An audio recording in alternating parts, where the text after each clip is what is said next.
are amusing.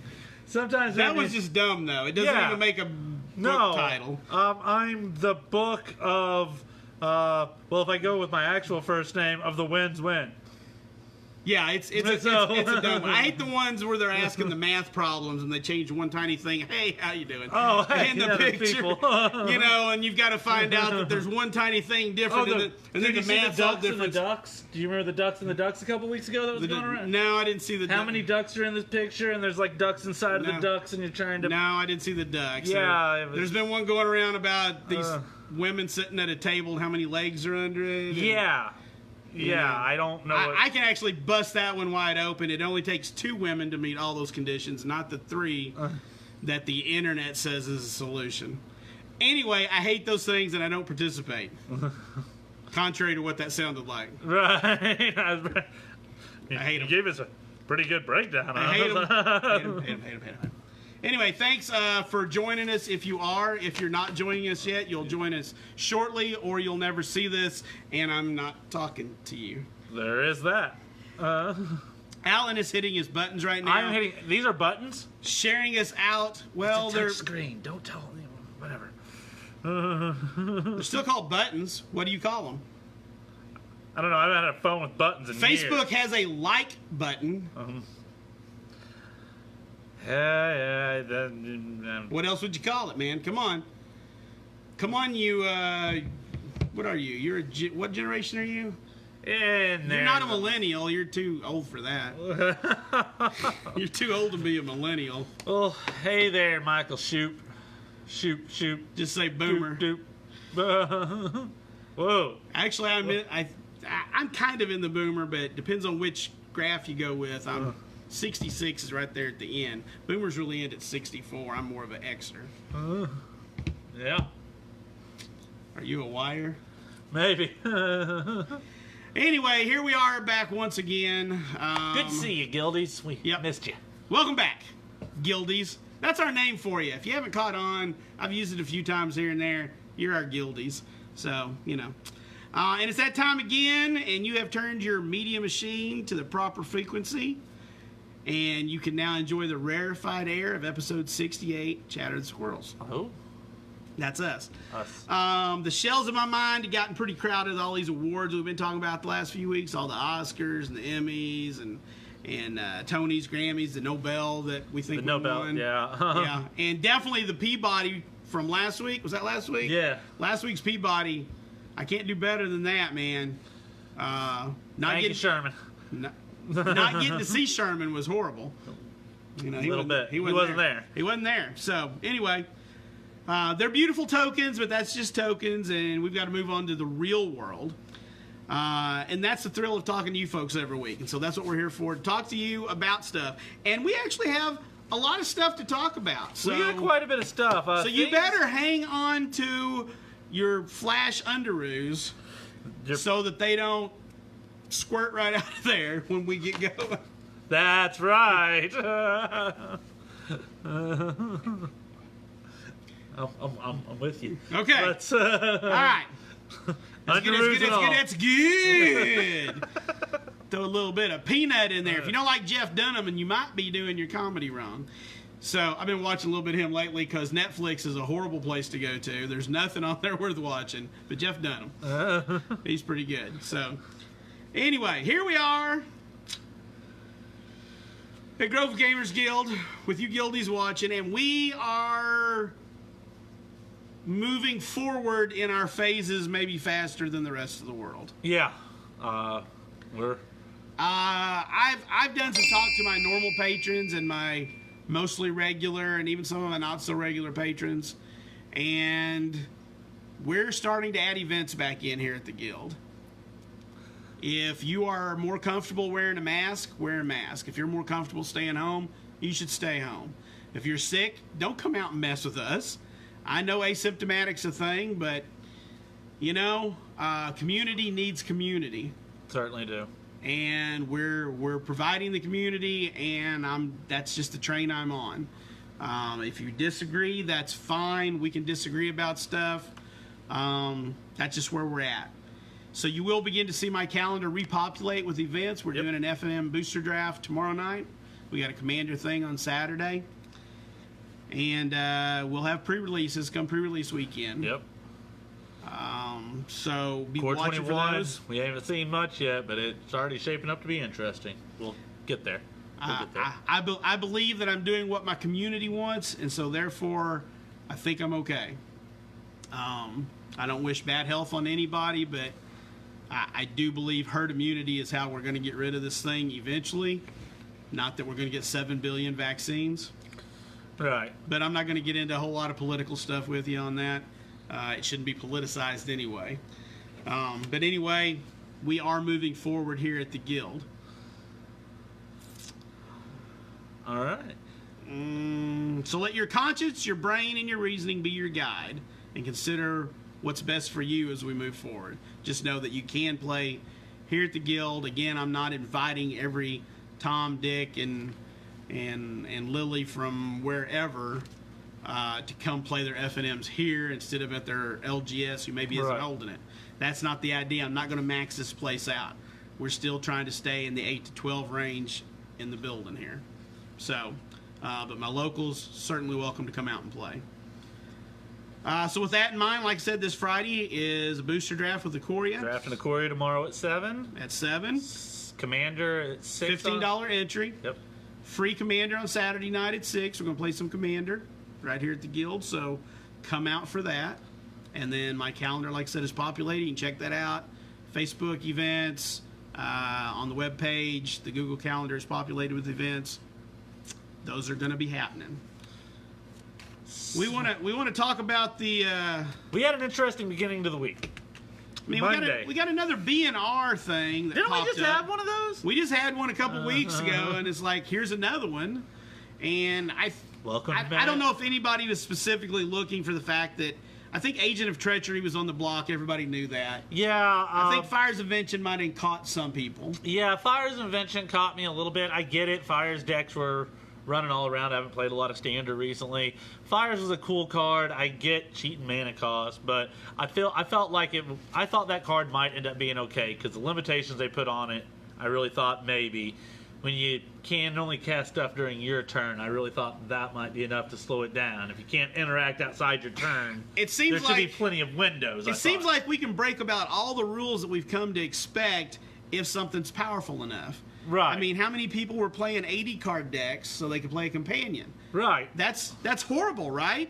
That's I heard- 20 cards more than your minimum, and you're going to play that to play one card? Yep. And it was worth it?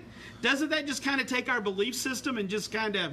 Saffron Olive, I listened to Saffron Olive yesterday talk about that he's having a hard time going back to 60-card decks after he's playing Yorion and playing 80-card decks. And he's like, I just had so many more slots. He's like, especially if you're, Yorion's blue-white, so if you're playing something in that kind of control shell, those more cards aren't necessarily bad if you're bumping in duplicate effects and, So he's not going to keep playing Yorion and pay the 3 mana? Probably not. Probably not. But it's a controlled shell. I mean, why not? Yeah, that's a good point. I don't believe he was talking about Standard, though, because it's, okay. it's Saffron Olive, so he's Okay. probably talking an older format. I don't really follow the formats. He does all kinds of content. He does so I do all wasn't kinds sure. of content. I don't remember what.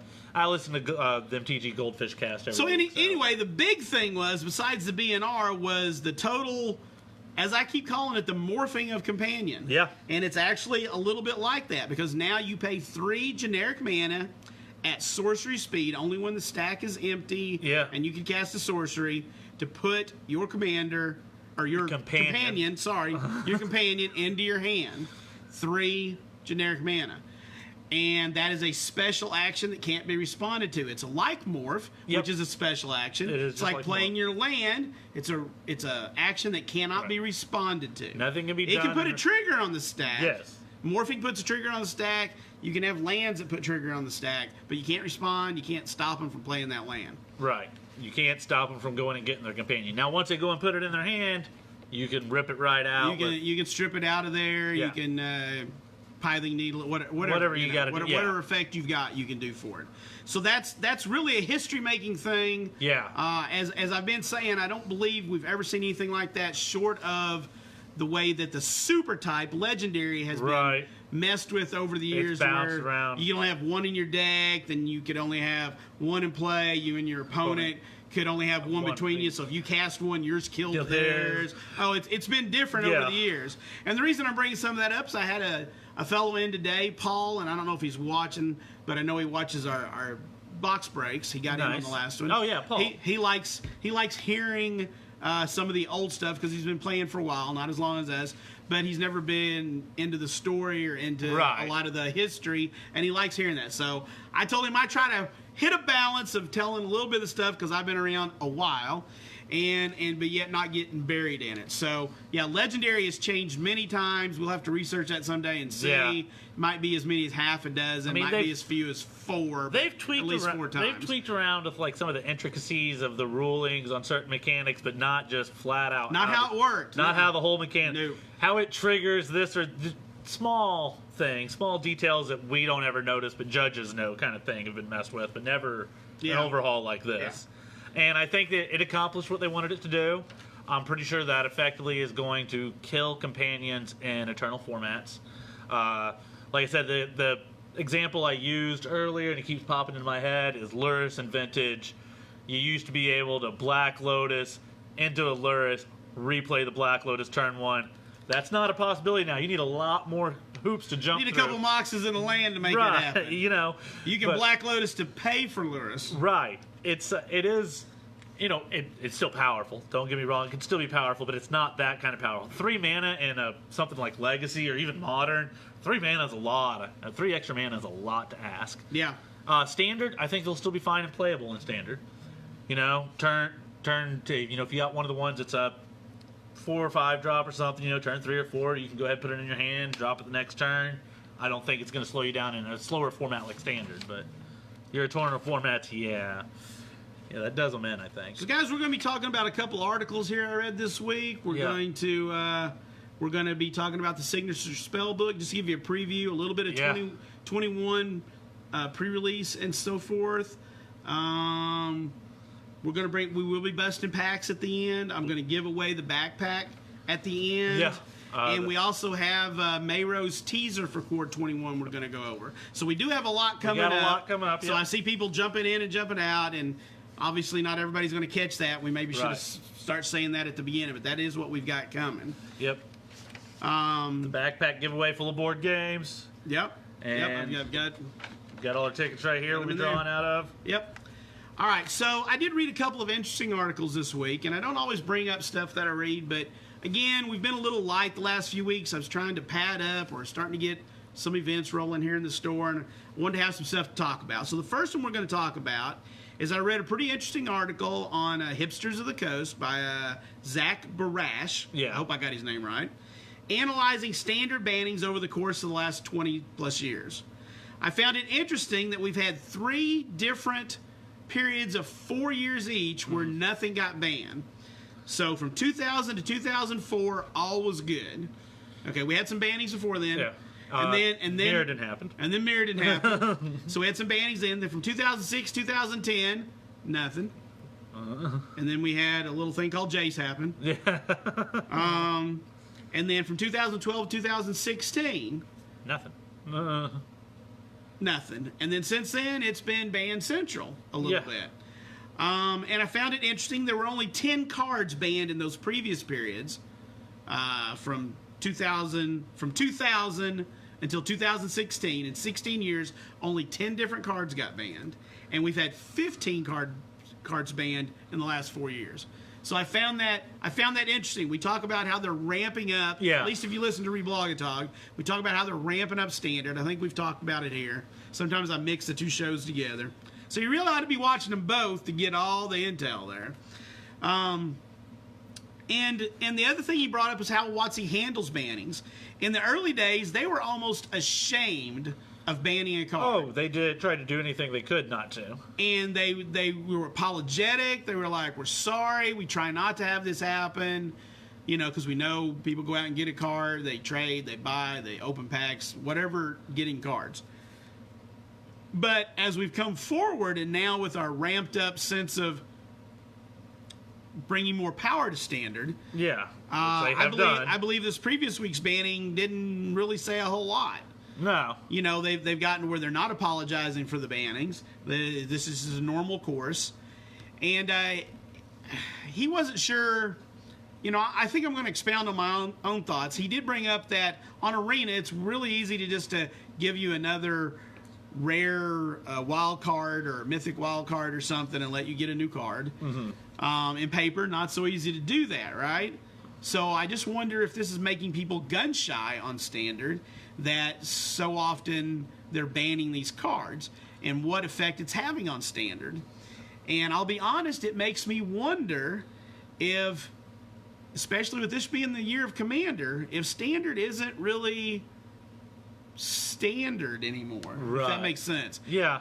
They're now calling, again, I think we talked about it in Reblogatog, Standard sets are now referred to as Premier sets. Right. So Premier sets come out 4 times a year. Those are the Standard sets, but they call them Premier now. With everything going more towards casual Commander play, right, I'm wondering if there's going to be as big a focus on these things.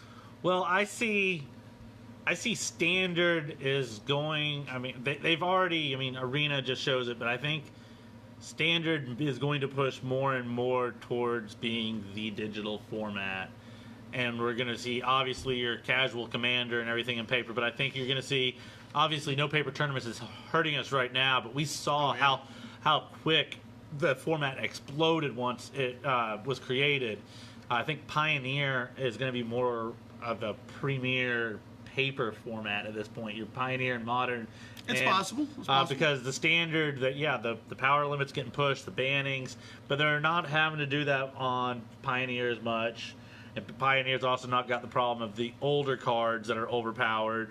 It's in an okay place right now. There has had to be a few bannings, but it seems to be okay, but without support. Well, I'm a little worried for Pioneer, and I don't know what's happening to it on digital formats. As I've said before, I don't play digital. But hopefully it's getting played where it can be played, which is Magic Online, right? Right. Because paper isn't happening a whole lot. So, I don't know. It just got me to thinking, is the cure for a low power level worse than the disease of the low power level? Right. Bringing so much power in seems to be unbalancing things and just causing a lot of shifts and really alienating a lot of players. Right. I mean, I listened to several. I haven't been listened to as much lately when we got shut down with COVID and everything that happened. I didn't consume as much Magic content as I normally do because I've got a half dozen plus different podcasts that are on my Well, there wasn't as list. much because there wasn't that much to report, let's be honest. But, you know, some guys, some people that I've been listening to the last couple weeks again, and some people that are very good Magic players, and I have some respect for just listening to their podcasts. They know what they're talking about. Some of them pro players or ex-pro players. And I've heard several of them even say they feel like Standard's at a place where the list of cards you would need to ban to make Standard a good meta is too long to even... It's so broken that there's no... They can put a Band-Aid on by getting rid of Agent of Treachery, or they can do this, but they've ramped that power level so high that the whole meta is just... Was it last week we were talking about Brad Nelson who had said that I feel like something needs banned, but I don't know what it is? Yeah. That kind of says it all. Yeah. If you look at it in that respect. It's just things are wonky. Yeah. By comparison, for lots of years. And they've really hit the point with all these powerful cards that when they ban 2 or 3, they've just created a new format where in 2 or 3 more weeks they have to ban 2 or 3 more. It's a power vacuum. Unbalanced. So yeah, you just power vacuum. So yeah. they proactively ban once in a while because they know this deck's going to rise to prominence. And I think that was the Fire's invention a little bit. Right. It was already bad. Don't get me wrong, but they just went in and got rid of it because they knew that it was just going to jump in and fill the void. Right.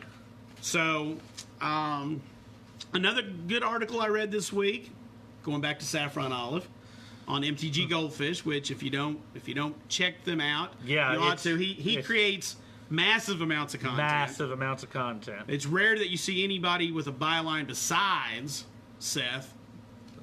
Yeah. better known as Saffron Olive. Yeah. If you see another byline on MTG Goldfish, it's probably Richard, the owner of MTG Goldfish. So anyway, he wrote an article that hit pretty close to home after some of the stuff I've been preaching for a while in here, and that's that not every set is for every player, and that's totally true. Now, just because the set may not be for you, and what I mean by that is that you don't need to buy a box sealed or a pack or a sealed product or whatever, doesn't mean that set's not going to do work for you. Yeah. And so he specifically highlights Double Masters and how that set is for everyone. And so I kind of wanted to kick off with some of his stuff and talk about that a little bit. In that it is going to reprint a lot of cards that are expensive. Yeah, we've already seen, just the few they showed us. Oh, yeah. There's some money already. Doubling season is in there. So it's going to reprint some cards, and it's going to do so. Yeah, boxes are expensive. They're going to go up, but they're going to sell, guys. Oh, yeah. And they are going to make those cards cheaper. So even if you can't afford a box, maybe it's in your wheelhouse to try to get out to a draft, because WOTC is able to construct some very fine draft environments. So if you love to draft, these draft environments they construct for us in the master sets, or the mystery booster, right, or just regular sets, they're all fantastic. All these reprint sets they've been doing, they've knocked it out of the park on the draft element, which it's much harder to do than when you design a whole new set to be played and drafted together and remix old cards together and get new synergies and stuff. Yeah. It's very exciting. It will be expensive. I don't expect me to run more than one of them here in the store. Yeah. I'll have to look into that, but because it will be an expensive draft. It'll be an expensive draft. But if you can't do that, then at least take a look at what's in it, and you may want to pick out some singles for your commander deck or your casual deck, those singles, or your modern deck, or whatever that you need. It is going to help those things. The set's going to drive the price down on those singles, and especially because on anything, if you're looking for one of these cards, it's going to have the special treatment. One of the special promo, special arts, showcase, and Double Masters. If you want one of those cards, but you don't care about that showcase art, you're in luck, because the price is going to fall out the bottom of those, because that showcase is going to become what people want. So they're going to crack a lot of packs of Double Masters just to get the showcases, leaving lots of... If you want a normal Blightsteel Colossus, that price is going down. Yeah, so... what was I going to say? Oh. There's double in this thing, right? So you get 2 rares per pack, 2 foils per pack, and they could be rares too, and then a box topper as well. 2 box toppers. 2 box toppers. Oh, yeah. Double. So if you go out and start looking at expected value, and he does this in his article, he takes the bad sets, Iconic and Masters 25, and makes a comparison using those. Expected value from the set is still going to be fantastic. We don't even know what's in it yet. Yeah. But just based off the worst possible sets you can base it off of, getting double that, right. it's going to be good.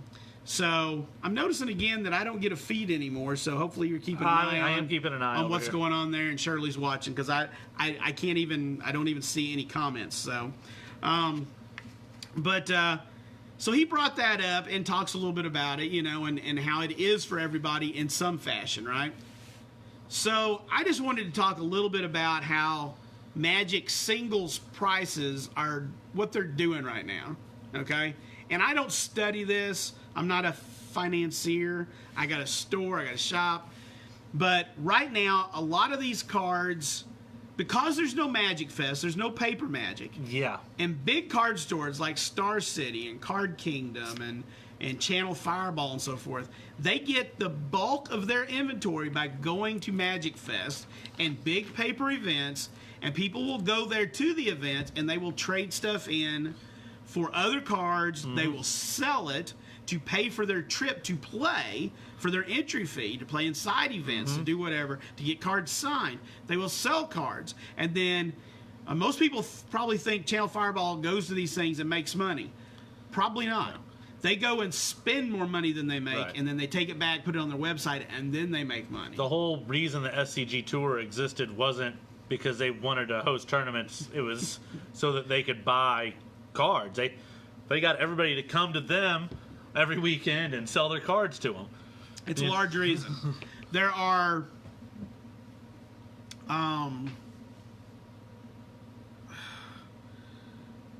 That I keep yeah, it's an old timers disease. There are a lot of people who don't know there are buy lists online or don't want to use a buy list online, because these stores all have buy lists. Oh yeah. You can go to the store, and people don't like the idea of sending it off and waiting for the money. They also don't like the fact that most of their cards, a lot of casual players' cards, are not mint, and you're going to get dinged severely when you trade those cards in. Oh, yeah. So you send it in and go, this is a $10 card on their website. Well, when they get it, they look at it, well, this is not a mint card. I'm going to give them $6 for it or whatever. So there's a huge discrepancy there.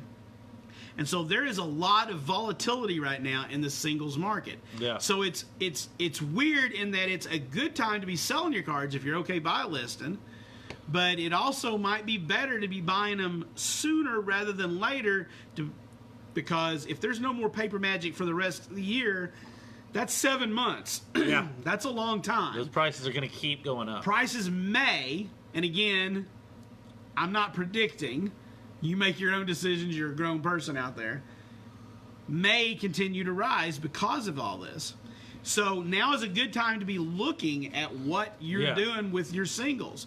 Trading with friends is still the best way to acquire cards. Always. It is a trading card game, guys. It's a trading card game.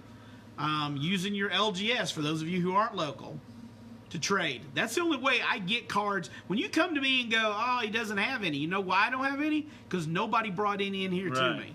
And when nobody brings me any cards to trade, where am I supposed to get them from? You know, I don't go set up at big cons. Right. I am dependent upon you for my supply. You are my dealer.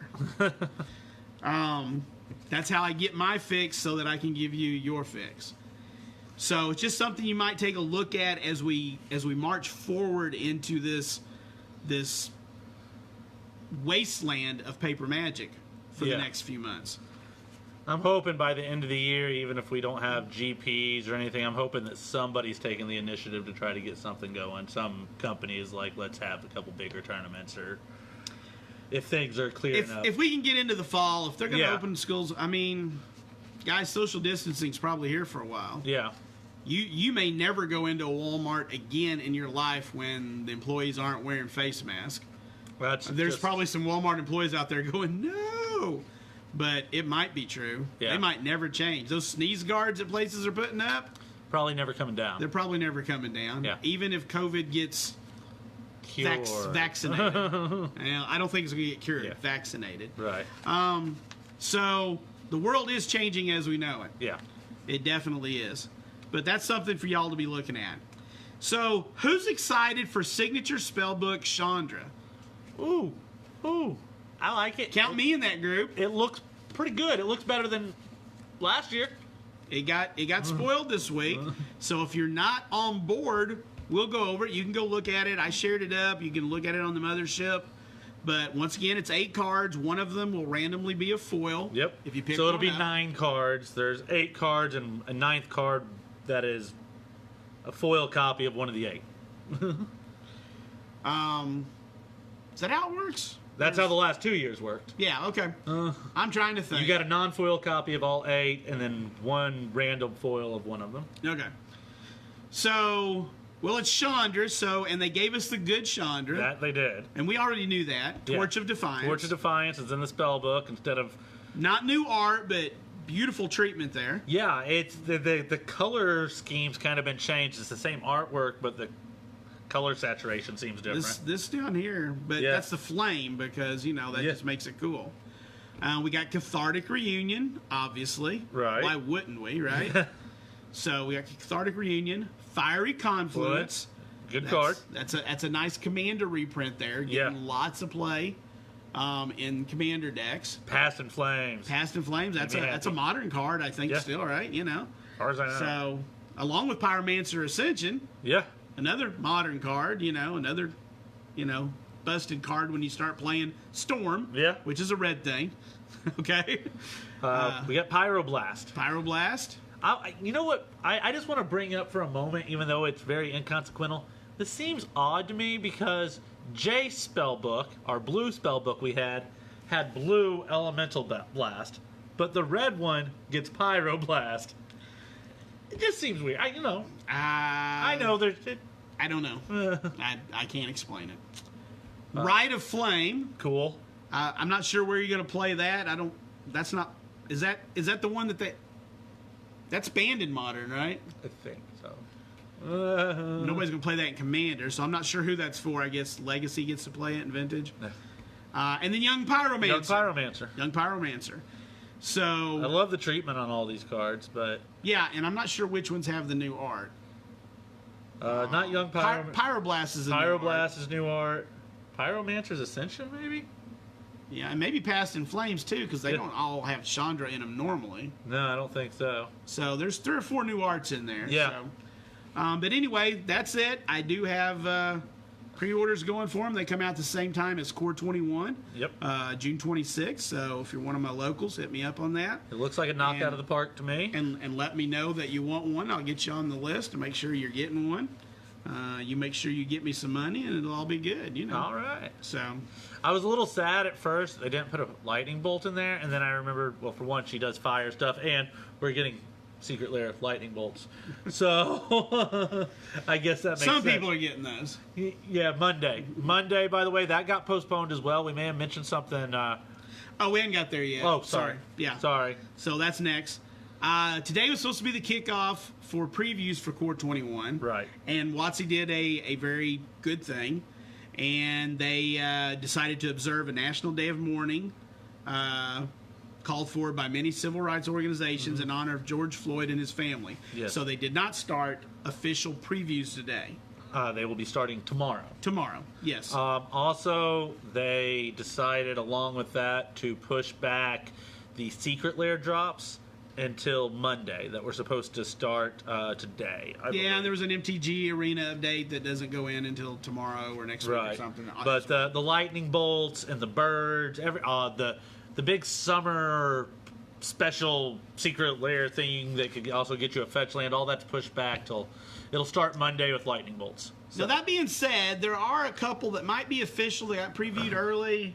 And then there's some actual spoilers we have here. If you go to mythicspoiler.com, you can take a look at them with us if you're not already familiar. I feel like the high quality ones we have here are probably, like I said, probably some content creators that didn't get the memo. They were supposed to wait a day. Or they're in another country and it's already tomorrow. That's true. That's true. Okay. So let's go with the high qualities here. There is a Mangara the Diplomat. Legendary creature in mono white. Human Cleric, 2/4, lifelink, cost of white and 3. Whenever an opponent attacks with creatures, if 2 or more of those creatures are attacking you and or planeswalkers you control, draw a card. Oh. And then whenever an opponent casts their second spell each turn, draw a card. Oh. So white's getting some card draw right there, right? Yeah. So that seems fine. In a very flavorful way. It is a taxing-like way. It's a taxing effect. They had talked about that. That was going to be one of the ways they looked at. That seemed like the best way to do Here it we go. They're to getting me. us there. Everybody's getting impatient. I've already seen people be like, oh my god, it's a really good mono white commander.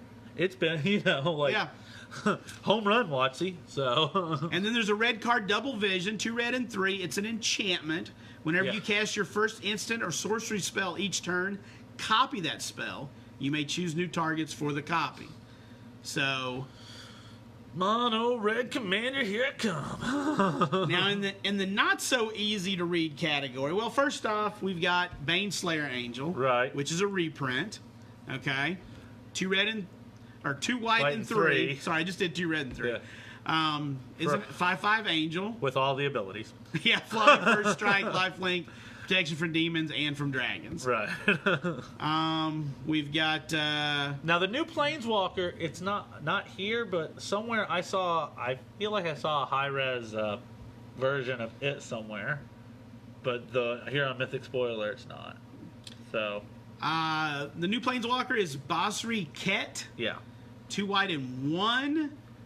+1, put a +1/+1 counter on up to 1 target creature. It gains indestructible till end of turn. For a -2, whenever 1 or more non-token creatures attack this turn, create that many 1/1 white soldier creature tokens that are tapped and attacking. Pretty good. And -6, you get an emblem with at the beginning of combat on your turn. Create a 1/1 white soldier creature token. Then put a +1/+1 counter on each creature you control. By the way, he starts with 3 loyalty. Yeah. So this is a go wide commander or go wide planeswalker that it seems it seems like it's messing with Elspeth's space a little, even though it looks a little like a Johnny replacement since it's a mono white male Gideon replacement, or yeah. Gideon. Yeah. Sorry, Gideon. Words, meanings. Words, yeah. John Ice would understand if he's in there. There's a couple of reprints that we've got bad copies of here. I'm just going to mention them because you can look them up. Yeah. But Massacre Worm, which is needing a reprint. Yeah. Okay. Fun card. And Ugin Spirit Dragon. Yeah, that one blew my mind. These are real grainy. They're rough looking. These are spoiler cards like old days. Yeah. So, then we also have the Demonic Embrace over there. Yeah, Demonic Embrace. Is that a reprint? That's not a reprint, I don't think so. I think that's a new card. 2 black and 1. It's an aura. Enchanted creature gets +3/+1, has flying, and is a demon in addition to its other types. You may cast Demonic Embrace from your graveyard by paying 3 life and discarding a card in addition to paying its other cost. So there's that. And then earlier we saw, but they're missing from here now, I know I saw a Chroma. Yes. Angel of Wrath. Angel of Wrath. The white Achroma. Yeah. So I don't know where it went to. It was on here earlier. It's like 3 white, 3 also has all the abilities. So slices, dices, makes julienne fries, all those cool things. Pretty much. All those cool things. So again, we will be doing a Core Set 21 pre-release. Yep. A couple of those on Friday, and then a 2-headed giant on Saturday, like I've done in the past. So be checking into those. Excuse me, guys, for that big yawn there. As you guys know, we talked about it. Gen Con did get canceled for the year, but they're going to do like a lot of other cons. They're going to go online. Yeah, you're going to do a Gen Con online. You can buy a ticket, register for free.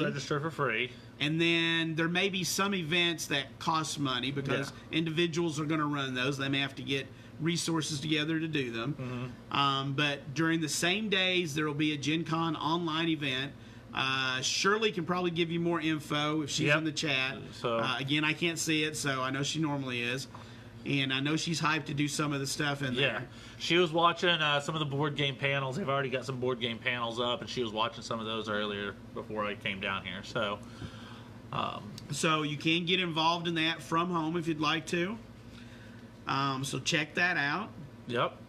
Let's see. You want to... No, those are the two things we're doing. So on to here. We've got the teaser from Mayro this week about what's coming in Core 21. And I've done a little research on some of them, try to give you some idea what I think it is. I didn't end up having enough time. I got busy today and missed getting info on some of them. But let's start this thing off. If you remember, he started back again in Ikoria giving us these teasers. He used to do it back in the Duelist magazine. Oh, yeah. He did them for years, even when they went digital online, and then he quit for a while. And so now he's back to doing them, and I think it's awesome. So, some of the exciting new cards, the hints we got, the first one is a brand new Planeswalker from a plane we visited. Well, that's just told you, Basri has to be it, okay? And he looks like he's from Amonkhet, especially with I don't think he's from Amonkhet, so boom. Okay, a card that lets you draw half your library. Okay, I'm in. So, the first thing that came to my mind is Traumatize is an old spell that lets you mill half of somebody's library. Right. And it costs 2 blue and 3. But it doesn't feel to me like, even though blue is the color of knowledge and draws cards, doesn't feel like a blue card would let you draw half your library. No. To me. So, I think it's black. And I think you're going to pay a lot of life. Yeah. In fact, I'm on board with saying you play all your life but maybe 1 or something. Or you pay 90%. I don't think they're going to do percentage. So all your life but 1, and you get to draw half of the remaining cards in your deck. It's going to be like a massive tutor kind of combo effect that lets you get whatever you're looking for, maybe. If it isn't black. But at a high cost. I hope it isn't black, and then I want to find a way to play it. But that's what makes sense to me. Yeah. they're liable to put it in red or something. Who knows? And exile them all. So they're not. Well, that wouldn't be draw though. He says draw. He does. All right. So moving along, a +1/+1 tribal lord for a creature type that's never had one. And it's a creature type with over 50 cards already in print. Yeah. I did some research on this, and I could have missed some things, but I boiled it down to 2. My favorite, which would be Spider, because I couldn't believe there wasn't a Spider Lord. +1/+1 Lord. Unless I missed it, there's not one. But I think the winner might be Hound. Yeah. We know that Jumpstart's got Hounds in it with some basic lands with Hounds on them. And apparently there's over 70 There's hounds? like 70, I believe there was 70 Hounds spread through the colors. Wow. So there's a lot of Hounds. So I want it to be Spider, but it's probably Hound. And I could be wrong about both. Could be. But I did a little research on that one. A character with a Vanguard card and a legendary creature card gets a second of the ladder. Vanguard cards are these weird, oversized cards. I should have grabbed one. They're set outside the game and had effects on the... Kind of a precursor to Commander a little bit. Or Plane Chase even. Similar. Yeah. So they would modify your starting life, your hand size, and they would have an ability on them. Right. And there were several sets of them in early arena play. Yeah. That's what they used to call it. Yeah. Organized play. Not FNM. There was another more casual one. So anyway, from the ones... I eliminated the ones that had more than one legendary already, or that didn't have any, and I limited all the ones that they had published new Commander cards for in the last few years and sets. And I came up with this list. Baron, Hannah, Karn, Meraxus, Orem, Rofellos, Selenia, Stark, and Sliver Queen. And I've already gone on record on Reblog saying... I think Sliver Queen is what we're getting a new one of. Now, don't get excited because she's on the reserve list. She is. This would be a new legendary version of Sliver Queen. But some of the others have really bad ones. I wouldn't mind seeing a new Rofellos that I could play in Commander because I can't play the other one. But Stark is historically bad. Meraxus is not good. Orem is not good. And we think Karn, because he's now a Planeswalker, unlikely to get a legendary. Unlikely to get another legendary. Second legendary. We could be not wrong. Not impossible, but it seems unlikely. It seems unlikely. So I'm going to root for Sliver Queen to be in. Right. Whether that means there's slivers in the set, I don't know. But I'm going to root for you Sliver players that there's a new Sliver Queen. This next one just makes my head hurt. This one blows my mind, and I don't know. A card with 31 different options. I don't know. I don't know. I think it has to be some kind of charm that has a lot of X's and casting costs and modes. I don't know. Either that or it's some kind of... I don't know. It could be a... what are some of the... Maybe... Obelisk? Like the obelisk that has 5 different things on it? But that's just 5. Well, maybe you have to choose... I don't know how you get 31. Maybe you have to choose a color, and then maybe you have to choose a card type. Right? That puts you at a lot of options right there. Because there's 5 colors and maybe I don't know. It better be named Baskin Robbins. That's all I'm saying. 31 flavors. It better be Baskin Robbins.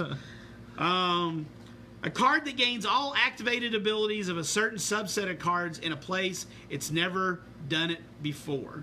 It's gotta be exile. I'm thinking it has to be exile. I didn't do a lot of research on this, but there's not that many zones. There's not that many zones. I'm thinking we've never been able to pull abilities from exile onto something, really. I mean, now, if we go back to what I was saying in Reblog this is the Teferi set, right?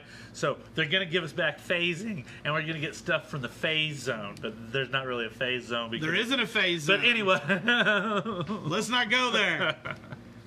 A card that uses a non-evergreen named ability that's over 20 years old. Now, in his defense, he doesn't say it hasn't been used in the last 20 years. That's fair. But I tried to look at stuff that hadn't been used. And I don't know, stuff like cumulative, I didn't get a lot of time in on this one. Cumulative upkeep or echo, fading, flanking, forecast, I think. I didn't look to see. I think that's 20 years old. Recover, retrace, unearth, vanishing. I'll just be honest. I don't think any of that bottom line is 20 years old. Because I don't remember them. Well, they did some unearth in another set, so... Unearth might be. In Commander. But unearth is pretty old. Yeah, no, Unearth I think might be, but the other ones I don't think are that old. So I'm not sure which one that is, guys. No, like I said, when I start remembering that it's a Teferi set, I start seriously. Are we gonna get phasing back? That makes sense with it being Teferi. It does. It does. We'll see. Or it could be like a fading or vanishing kind of thing. I mean, to fit with Teferi. Could be. There is a card that has all of these words on it. There cannot we don't know what order. There can't be many words missing from the card. Lots of connecting words. Battlefield, cast, creature, converted mana cost, end of turn, exile, graveyard, and mana cost. That's right. Not just converted mana cost. And mana cost. Yeah. I don't even know where to start trying to put those together. Yeah, I don't know what order. I don't know. It's a puzzle. I don't know. There's an aura inspired from a cycle from Urza's Saga block. So there are a couple of these, and there may be more, but there's a couple I picked up on right away. One is a cycle of auras that put counters on them. One is called Festering Wound in black. Right. Is the most, I guess that's the most well known. Yeah, probably. But there's Incendiary, there's Momentum, I don't remember the others.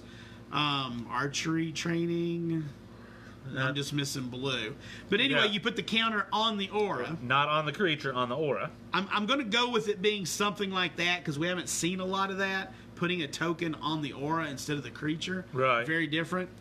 And then there was the whole cycle of if the creature died, you got the card back. Rancor. And Rancor is the most famous of those. We don't remember the rest of them because Rancor was. Well, there was one that gave haste, I think, in red, flying in blue. Again, I didn't write them all down here, but that's the kind of Did thing. they give +3/+0 and trample for 1 grain? plus 2, plus 3. Okay. I don't care. It's 1 grain. You get it back. It's and trample.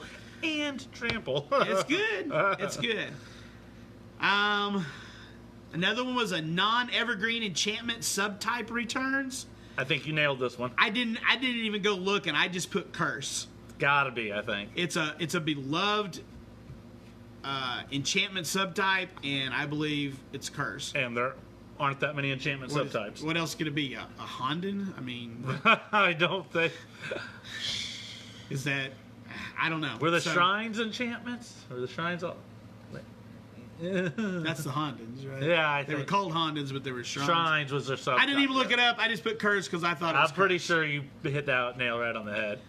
And then there's a bunch of fun reprints he hints at. So, a popular character first introduced in flavor text. I didn't even try to look this one up because that's very difficult. Fibblethip? Fibblethip was my immediate response to that. It's got to be another Fibblethip card. I mean, we got one finally. You know, I think it's another Fibblethip, but I don't know. There's a lot of stuff in there. Yeah, I don't know. There's a lot of people that first. Maybe that goblin whose cousin blew him up gets his own card. I don't know. Did he find another cousin? I don't know. A French vanilla mythic rare, and we think we already gave that one to you in Baneslayer Angel. Yeah. The Frenchiest of all French vanilla. or it could be the Chroma Angel of Wrath, who's also a big mythic rare. Yeah. French vanilla means it's got abilities on it that are like evergreen and don't need reminder text. Evergreen like or deciduous, I guess. Flying, vigilance, first strike, those kinds of things. Yeah.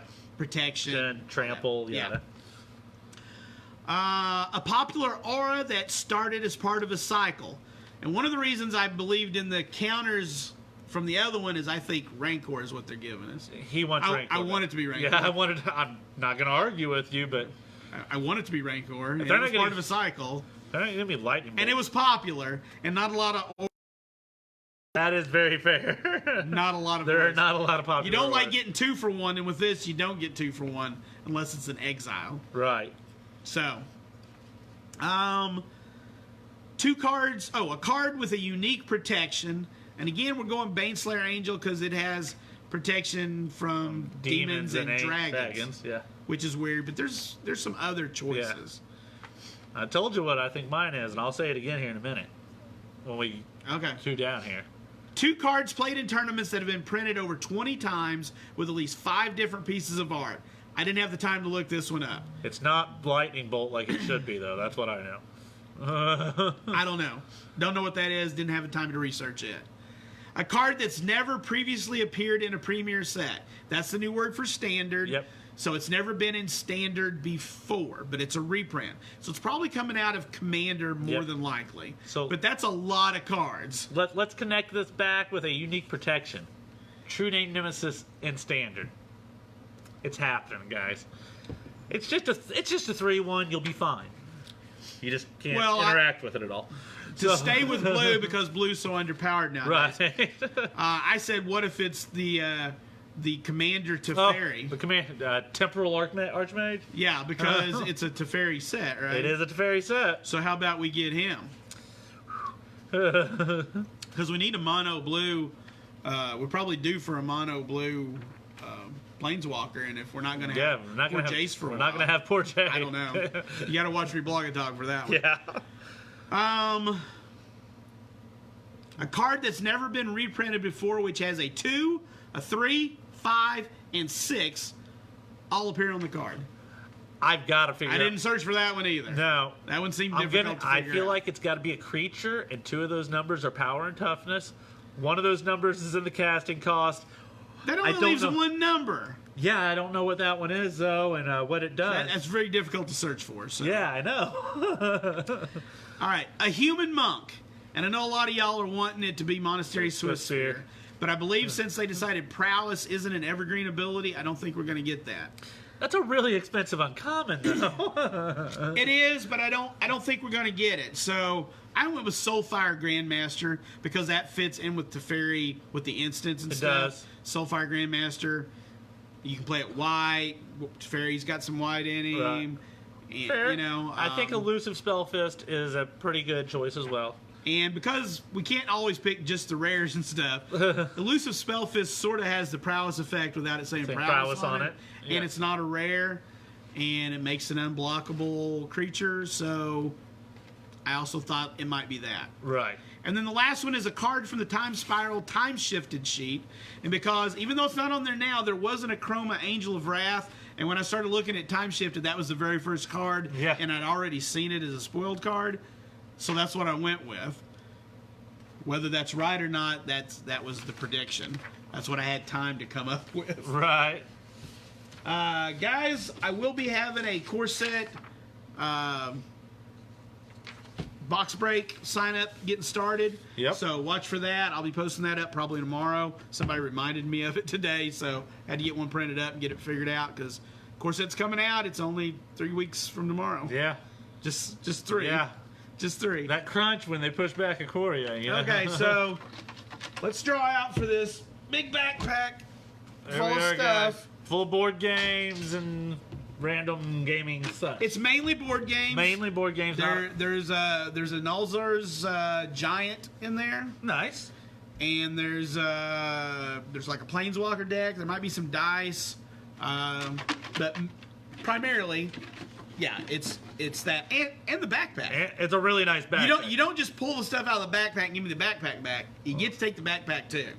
So I know, Alan, I'm gonna have you reach in there. There's nothing taped to the bottom, guys. I mean, you know. Yeah. All right. Reach in there and pull something out. All right. What do we have here? Let me. No, I guess I don't need to read off the number. You need the name on the back. Natasha.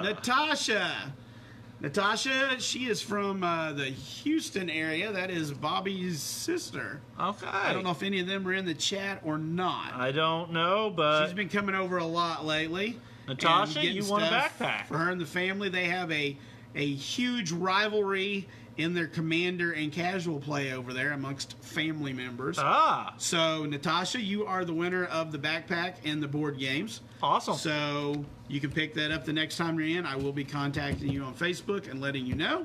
So, congratulations on that. I appreciate everybody that came out in the month of May and helped get my sales going again. It was just a little thank you for all the people who did come out. So, I do appreciate it very much.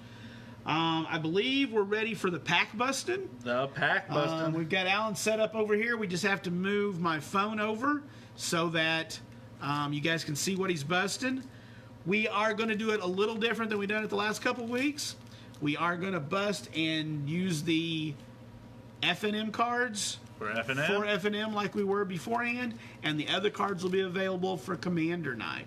There we go. Okay, I have been giving out the cards that are in the binder from pre-COVID, so there will be some of those given out as well because I still have some of those. But that's how we're going to do them for this week, all right? So let me move the camera over, and how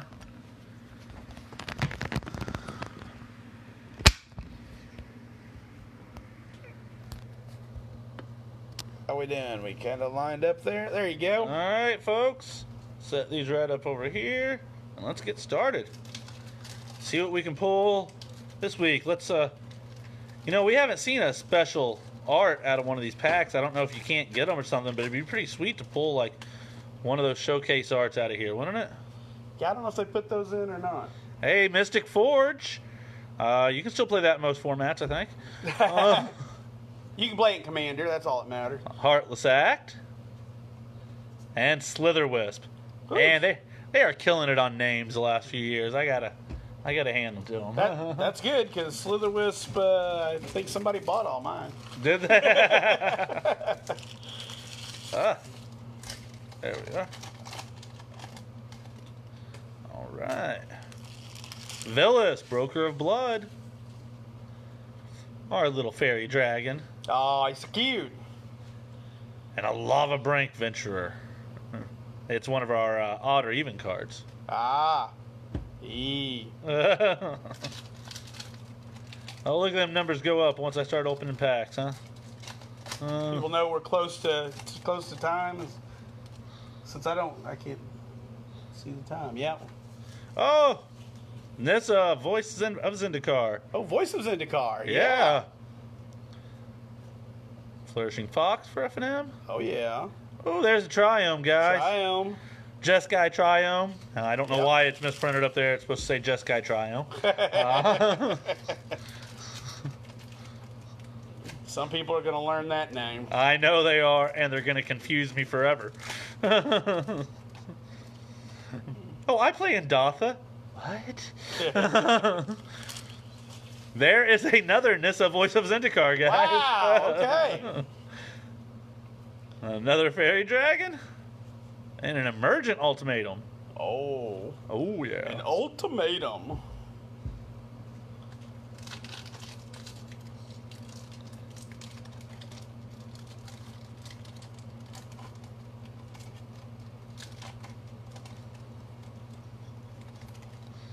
All right. Vanquisher's Banner. That's a heck of a good card to pull out of there, guys. That's great for Commander. Yeah, it needs a reprint, actually, I think, because its prices went up due to Commander. It's one of the best tribal cards you can get, other than, like, a coat of arms. There's a Garuda. Yeah. Just costs 3 more mana than that. Yeah. Well, 9. That seems right? Yeah. And you can do it in payments. Right. It's an installment plan. It's an installment plan. I bought my whole life on installment. Right. All right. Let's see here.